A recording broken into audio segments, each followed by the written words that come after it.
Hello guys, welcome to my vlog. मैं पहुंच चुकी हूं जिम पूरी तरीके से रेडी होके। और मेरे ना गर्दन में 2-3 दिन से दर्द हो रहा है। पता नहीं मैं गलत एंगल से सोई हूं या क्या हुआ है। तो इसलिए मैं आज मेरे नेक की स्ट्रेचिंग अच्छे से की है। वैसे आज जिम में गाने बड़े अच्छे बज रहे थे, इसलिए मेरा तो डांस करने का मन कर जाता है भाई। जब अच्छे गाने बजते हैं मेरे से तो रहा ही नहीं जाता। और फिर भाई मैं कहा चलो यार एक्सरसाइज पे ध्यान दो। फिर मैंने मेरी स्ट्रेचिंग एक्सरसाइज की। मन तो बिल्कुल नहीं कर रहा था, मन तो ऐसा कर रहा था कि भाई डांस ही करती रहूँ सारा टाइम।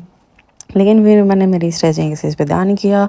और यहाँ पे आ जाते हैं मेरे फ्रेंड जिम पार्टनर, जो कि काफ़ी सालों से, मतलब जब मैं 17-18 साल की थी तब से हम साथ में ही जिम करते हैं। मतलब बहुत अच्छे फ्रेंड है हमारे ये जिम में। और फिर मैं एक डांस स्टेप कर रही थी तो मैं इनको सिखा रही थी कि भाई तुम ऐसे करो, पहले अपना टो करो फिर अपनी नी करो। और इनको भाई समझ ही नहीं आ रहा था। मैं कहा भाई आपके बस की नहीं है, रहने दो आप। और फिर मैंने बहुत कोशिश की कि भाई मैं जो बता रही हूँ कर तो सही, उस तो टो को उठा तो सही। वो कहते टो किसको कहते हैं? मैं कहा टो अंगूठे को कहते हैं, और किसको कहते हैं। बट इससे हो ही नहीं रहा था। और फिर मैंने इसको करके दिया। मैं कहा देख एक काम कर, पहले तू टो हिल कर, ये चीज़ तू कर पहले आराम से, उसके बाद ही तू कर पाएगा। बट इससे नहीं हो।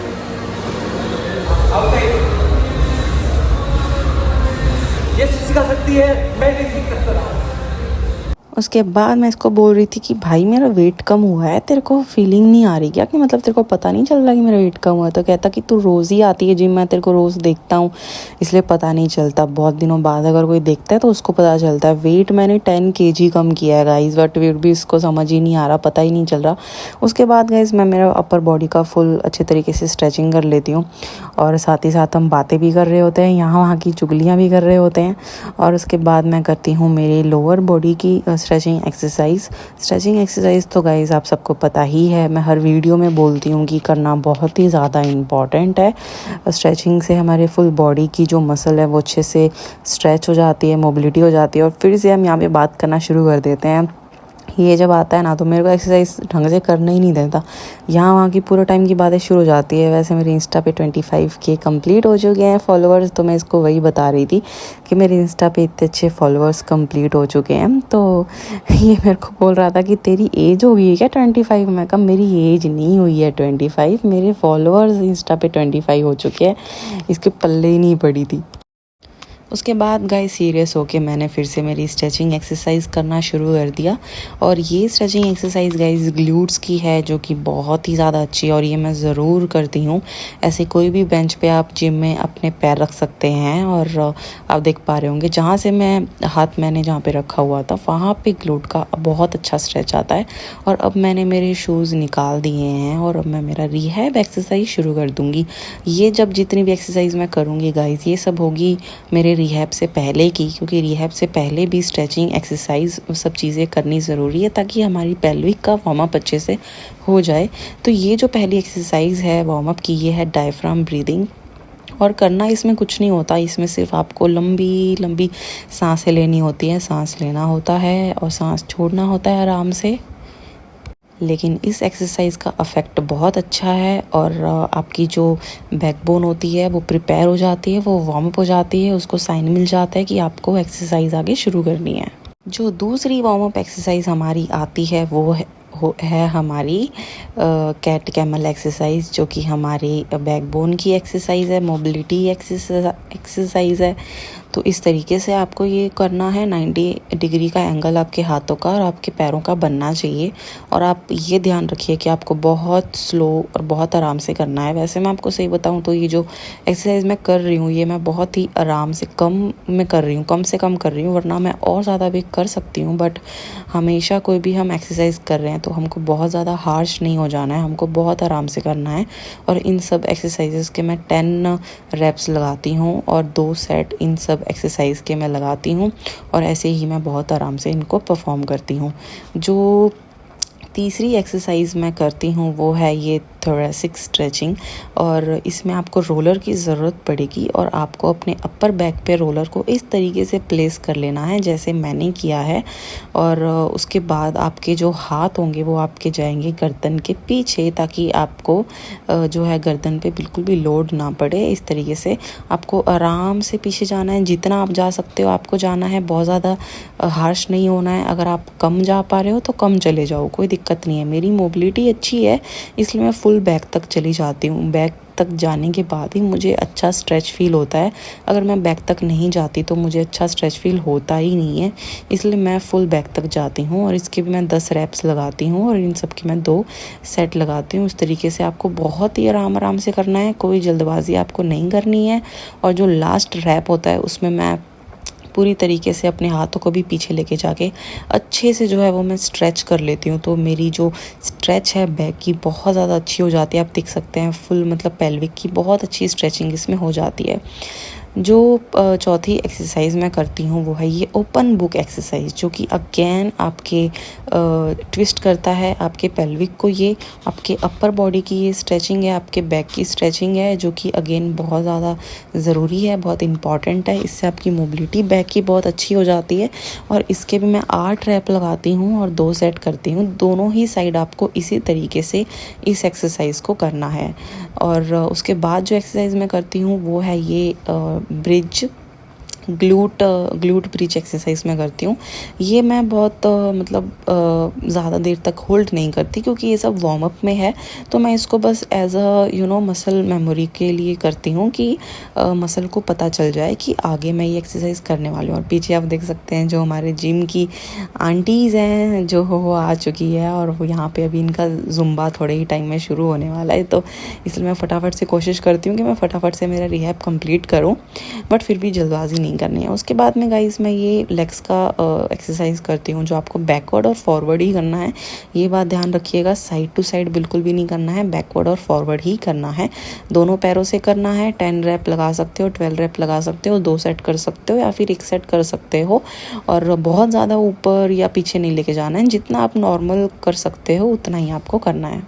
उसके बाद गाइस आपका मेरा जो मेन रिहैब है वो शुरू हो जाता है। और जो पहली एक्सरसाइज मैं करती हूँ वो ये क्लैम शेल्स, जो कि है मेरे अडक्टर की एक्सरसाइज। और आप ये करके देखना, दिखने में भले ही ये बहुत सिंपल लग रही होगी, लेकिन इसमें आपके अडक्टर पे बहुत ज़्यादा लोड जाता है, टेंशन जाती है। और जब भी मैं एक्सरसाइज करती हूँ ना, मैं लगभग आँख बंद करके ही करती हूँ, ताकि जो मेरे बॉडी का जो जितना भी टेंशन है वो उस मसल पे कंसंट्रेट करे। और बहुत ही आराम आराम से मैं करती हूँ। सेकेंड एक्सरसाइज अगेन मेरी होती है ग्लूट ब्रिज, बट इस टाइम पे मैं करती हूँ 2 से 3 सेकंड का होल्ड, और आराम आराम से मैं करती हूँ, ताकि जो है वो सारी टेंशन अगेन मेरे ग्लूट्स पे जाए और मेरे लोअर बैक पे जाए। तो इस तरीके से मैं करती हूँ। इसके भी मैं 10 रैप लगाती हूँ और 2 सेट करती हूँ। उसके बाद गाइज मैं करती हूँ single leg glute bridge exercise. इस तरीके से आप इसमें ग्लूट ब्रिज करते हैं बट सिंगल लेग पे करते हैं, तो ये थोड़ा सा प्रो लेवल का ग्लूट ब्रिज एक्सरसाइज है।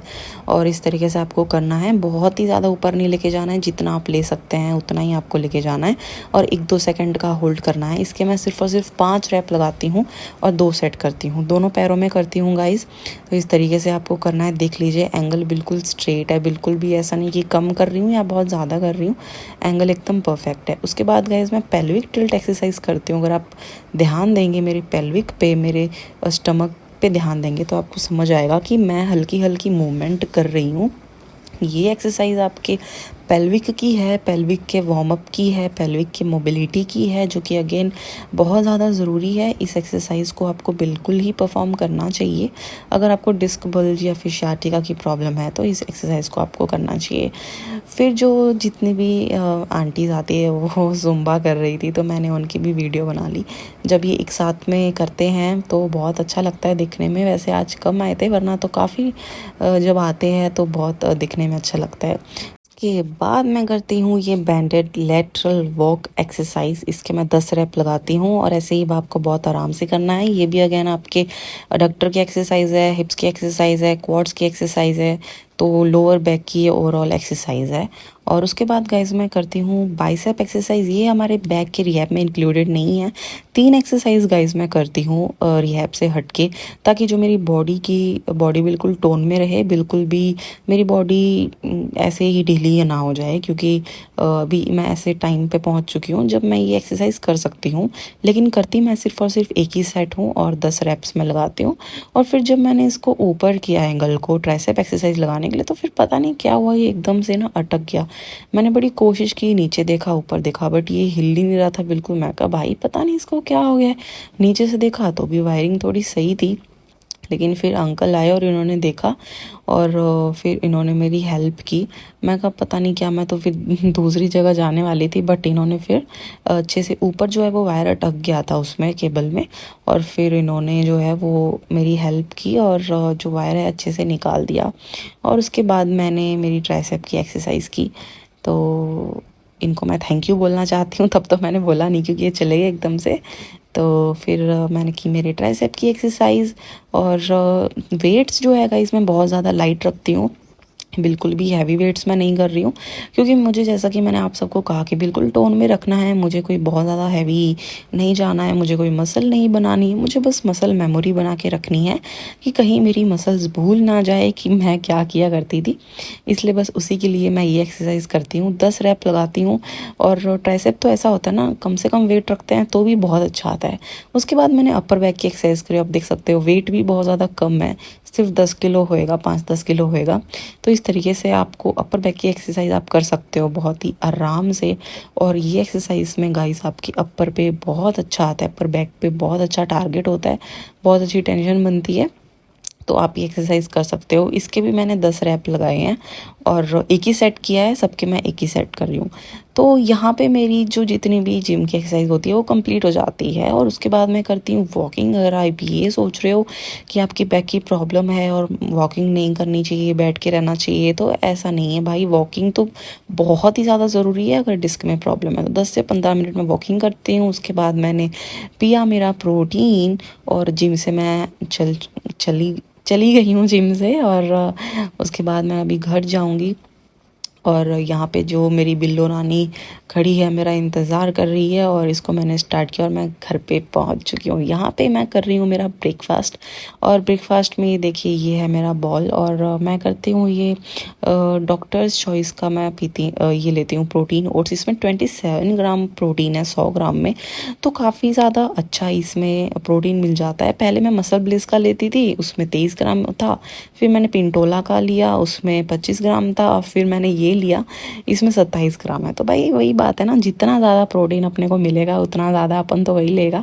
और ये स्कूप जो दिए हुए मैं 2 लेती हूँ। इसमें मेरा 100 ग्राम जो है वो ओट्स मुझे मिल जाता है, और ये काफ़ी अच्छे से सोक होता है, तो बहुत ज़्यादा ये सॉफ्ट रहता है, तो खाने में भी बहुत ईजी रहता है, दिक्कत नहीं आती। उसके बाद गाइस मैं चिया सीड्स इसमें डालती हूँ, क्योंकि मैं सोख करके ही रखती हूँ। मैं बिल्कुल डालते ही, आप बिल्कुल भी मत खाइए। आप कभी भी ओट्स ले रहे हैं ऐसे दूध में भिगो के रखना ही है आपको, 10-15-20 मिनट तो रखना ही है। तब तक मैं मेरी हॉट पैक वगैरह चीज़ें कर लेती हूँ। तो गाइस यहाँ पे मुझे दूध लेना था और दूध पे आ चुकी थी काफ़ी ज़्यादा मलाई, तो इसलिए मलाई को हम जो है वो साइड में जो है एक बर्तन में डाल देते हैं। और फिर हम जो ये मलाई है वो गर्म करते हैं और उससे हम बनाते हैं घर का देसी प्योर घी। मैं आपको आगे दिखाऊंगी, जो पहले का घी बना हुआ है वो भी मैंने डाला उसमें, तो वो मैं आपको आगे वीडियो में बताऊंगी। और जो दूसरी जो मलाई जैसे लग जाती है बर्तन में, तो आप नाइफ़ ले लीजिए और अच्छे से जो मलाई है वो निकाल लीजिए। और नाइफ़ ये ध्यान रखना कि साफ़ हो, एकदम अच्छे से वॉश करना, वरना दूध फट भी सकता है। दूध मैंने डाल लिया है बॉल में और इसको मैं अच्छे से मिक्स कर लूँगी। और इसको मैं कम से कम 15-20 मिनट के लिए रख लूँगी, और इतने में ये अच्छे से सोक हो जाएंगे। जो मैं कह रही थी गाइस घी का, वो जैसे ये घी आप देख सकते हैं, गरम करके 3-4 बार गरम करना पड़ता है। और फिर मैंने जो है वो ये अच्छे से मैं इसको पास कर दे रही हूँ दूसरे कंटेनर में। और थोड़ा सा मेरे से नीचे गिर भी गया। यार अच्छा काम मैं कहाँ कर पाती हूँ, मतलब कुछ ना कुछ गड़बड़ हो ही जाती है मेरे से। और यहाँ पे छन्नी में भी अच्छे से मैंने प्रेस कर लिया, बट वेस्ट तो बिल्कुल भी करने नहीं देंगे भाई, इसलिए हाथ से आप देखो भाई, स्कैल्प कह रही हूँ, मतलब स्लेब एकदम साफ़ होनी चाहिए। और हाथों पे जो घी लग गया है उसको आपको धोना नहीं है, चश्मा उतार दीजिए अगर पहनी हुई है, और अपने फेस पे अच्छे से घी लगा लीजिए, क्योंकि हमारे फेस को कभी कभी नेचुरल मॉइस्चराइज़र की बहुत ज़रूरत होती है। तो मेरा तो नेचुरल मॉइस्चराइज़र कभी कभी घी है। तो मेरी मम्मी ने तो मुझे यही बताया है कि भाई जब हाथ पे घी लग जाए तो अपने फेस पे लगा लो, अच्छे से मसाज कर लो। और मेरा मुंह तो एकदम पूरा लाल हो चुका है घी लगाने के बाद। और यहाँ पे गाइस जो कंटेनर में जो घी बच गया ना, इसमें मैं गूंद लूँगी आटा, ताकि ये घी मेरा बिल्कुल भी वेस्ट ना जाए। या फिर आप सब्जी भी बना सकते हो, उसको धोना नहीं है बिल्कुल भी, घी बचा होता है बहुत। यहाँ पे मैं कर रही हूँ हॉट पैक। जब तक मेरे ओट्स सोक होने के लिए मैं रखूँगी तब तक मैं करूँगी हॉट पैक, क्योंकि एक्सरसाइज के बाद भी हॉट पैक करना है, पहले भी करना है और बाद में भी करना है। तो गाइज़ आज का व्लॉग मैं यहीं कंप्लीट करती हूँ। आप सबका बहुत ज़्यादा थैंक यू मेरी वीडियोज़ देखने के लिए। मेरे चैनल को सब्सक्राइब कर देना। थैंक यू गाइज़, जय हिंद।